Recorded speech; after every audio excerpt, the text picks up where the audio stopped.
Première guerre mondiale à 100 ans, la Grande Guerre, comme on l'appelle, donne lieu à de nombreuses commémorations. On l'a vu en début d'émission en Belgique, mais aussi hier en France. Comment parle-t-on de 14-18 100 ans après? Y a-t-il encore des débats?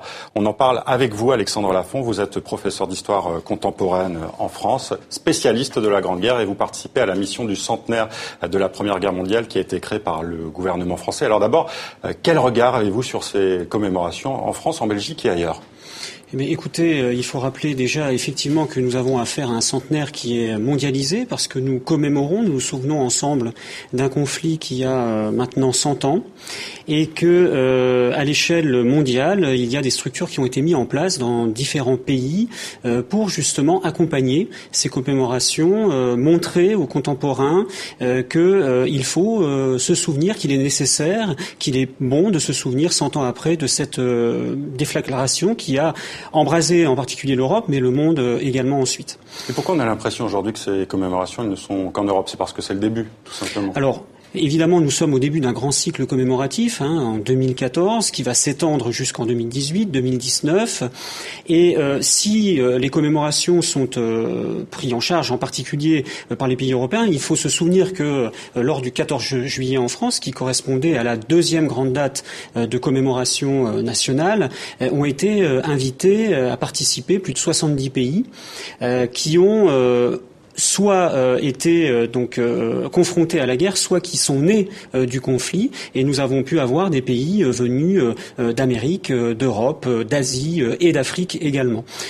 Oui, alors que penser de la commémoration franco-allemande hier? Il y a eu beaucoup de gestes forts, symboliques, notamment cette étreinte entre le président français et allemand. Ce qui est intéressant à noter, c'est que justement, nous sommes dans le cadre des commémorations du centenaire, dans un cadre qui permet ces gestes forts, contemporains, de réflexion sur le passé, mais avec un sens fort pour aujourd'hui. C'est pas seulement de la communication ? Je ne pense pas que ce soit uniquement de la communication, puisque on se rend bien compte, par exemple en France, que la dynamique autour des commémorations du centenaire vient des territoires, vient des familles, vient des communes, vient de l'ensemble de la société. Et on se rend compte également du même mouvement dans le Länder allemand, où un nombre important d'initiatives se sont mis en place. Donc ce n'est pas uniquement, si je puis dire, des commémorations qui sont prises en charge par les États qui ont besoin de communiquer là-dessus, mais bien plutôt, et c'est le cas de la mission du centenaire en France, des institutions, des structures comme la mission du centenaire qui accompagnent ce mouvement et qui essayent justement de les unir, de créer des synergies, des réflexions communes, notamment dans le cadre franco-allemand, pour faire de ces commémorations un moment de regard vers le passé, mais qui puisse servir aussi aujourd'hui à comprendre le présent, et notamment en direction des jeunes générations. Vous parlez d'un vrai mouvement de fond, en tout cas, et c'est quand même étonnant parce qu'on a l'impression qu'il y a beaucoup moins de débats sur la Première Guerre mondiale que sur la Seconde. Pour quelle raison? Alors, sur cette question-là, on peut effectivement s'interroger sur le consensus qui a lieu aujourd'hui autour de la Première Guerre mondiale, mais en France en particulier parce que l'ensemble des familles ont été impactées. Il faut rappeler que ce sont 8 millions d'hommes qui ont été mobilisés pendant l'ensemble du conflit et que les 36 000 communes de France portent encore les stigmates de la guerre à travers les monuments aux morts et plus généralement les mémoriaux. Donc nous avons un conflit qui a touché, à la différence de la Seconde Guerre mondiale, l'ensemble des familles au sein même de leur structure. Et ensuite, il faut rappeler également que la Première Guerre mondiale, en France en particulier, est aussi une victoire de la République sur finalement les pays ennemis à l'époque. Il y a un sentiment d'unité nationale. Il y a un consensus autour de la Première Guerre mondiale en France, à la différence de l'Allemagne. Voilà. Et si on allie ces deux registres, à la fois l'impact massif sur l'ensemble du territoire et cette idée de victoire de la République et de la nation sur l'ensemble des pays ennemis, on se rend compte que l'on a affaire à un événement qui est encore marquant aujourd'hui et qui interroge sur la violence, la ténacité des combattants, comment est-ce qu'ils ont pu tenir dans les tranchées. Voilà des questions qui hantent un petit peu nos sociétés européennes contemporaines, pour qui la guerre finalement est éloignée en particulier grâce à la construction européenne. Alors vous parliez tout à l'heure de réconciliation contemporaine. On a entendu plusieurs fois le président allemand aujourd'hui. On va l'écouter dans un instant. Le président allemand qui ne s'est pas excusé comme on l'attendait. On l'écoute. Je me trouve ici à Louvain pour rendre un hommage appuyé à la population flamande aussi, qui a tant souffert durant les 2 guerres mondiales. Par ma présence, je tiens également à rappeler la grande injustice que représente l'invasion allemande de la Belgique neutre il y a 100 ans. Nous commémorons aujourd'hui la mémoire des morts. Ensemble, nous portons le deuil devant leur tombe. Préserver la paix, tel est l'engagement que nous prenons envers les victimes de la guerre. Ceux qu'ils ont enduré jusqu'à la mort nous exhortent à tout faire pour qu'un tel destin ne se répète pas. Jamais. Alors le président allemand qui parle d'injustice et non pas de pardon, ça rappelle ce qui se passe aujourd'hui en Allemagne, ce qui a relancé d'ailleurs l'intérêt sur cette grande guerre. C'est un livre, celui de l'historien Christopher Clark, Les Somnambules, qui relativise justement la responsabilité de l'Allemagne dans cette guerre. C'est un best-seller en Allemagne, ce livre. Alors, disons, ce qui est intéressant aussi dans les commémorations du centenaire de la Première Guerre mondiale, c'est cette mise à distance aussi du passé. La mission du centenaire en France ne s'appelle pas mission du centenaire de la Grande Guerre, justement pour mettre à distance un petit peu l'émotion, sans évidemment la mettre complètement de côté, pour essayer d'historiciser un petit peu les choses. Et dans le cadre de la Première Guerre mondiale en particulier, il est bon que l'on comprenne quelle est la manière dont les Allemands aujourd'hui pensent le conflit, à la différence du second. Laissons qui a occulté d'ailleurs ce qui a écrasé le premier conflit mondial.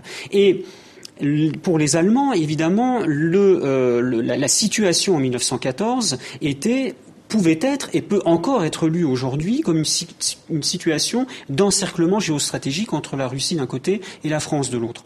Donc, on a là une approche du passé, une approche du centenaire qui me semble intéressante à comprendre pour nous Français aujourd'hui, comme il est intéressant de se pencher sur la manière dont la Russie pense les commémorations, la manière dont la Grande-Bretagne pense la commémoration, et ne pas être forcément dans une approche qui soit une approche de repentance, mais bien de compréhension. Et je pense que le discours de Joachim Gauck est pour le coup équilibré.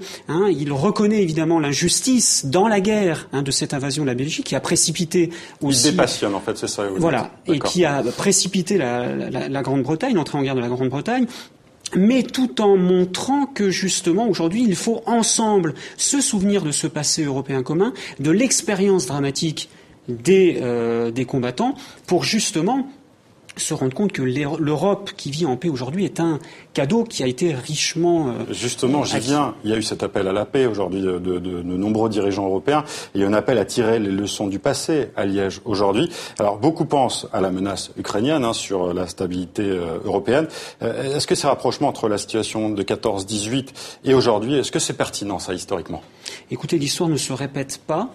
Donc, chaque situation et chaque contexte est propre.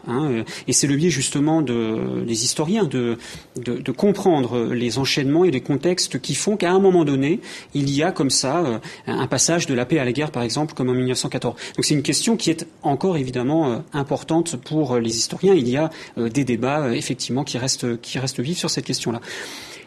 Sur la question aujourd'hui du contexte, nous n'avons évidemment pas le même. L'Europe n'est pas la même, la place des uns et des autres n'est pas la même. On est dans le cadre de la mondialisation. On est dans une situation de crise économique, malgré tout. Une Europe un peu à la peine. Mais est-ce que nous étions dans une crise économique en 1914 ? Je ne pense pas non plus, ou à d'autres échelles et à d'autres niveaux. Donc je pense qu'il faut se garder de faire des parallèles peut-être aussi importants. Mais par contre, essayer de comprendre bien les enchaînements de 1914 pour se rendre compte que peut-être des mêmes enchaînements peuvent se dérouler aussi à d'autres époques. Alors, dernière question, rapidement. Est-ce qu'il y a aujourd'hui des différences de lecture historique de cette Grande Guerre ? Est-ce qu'il y a des oppositions encore entre les historiens ?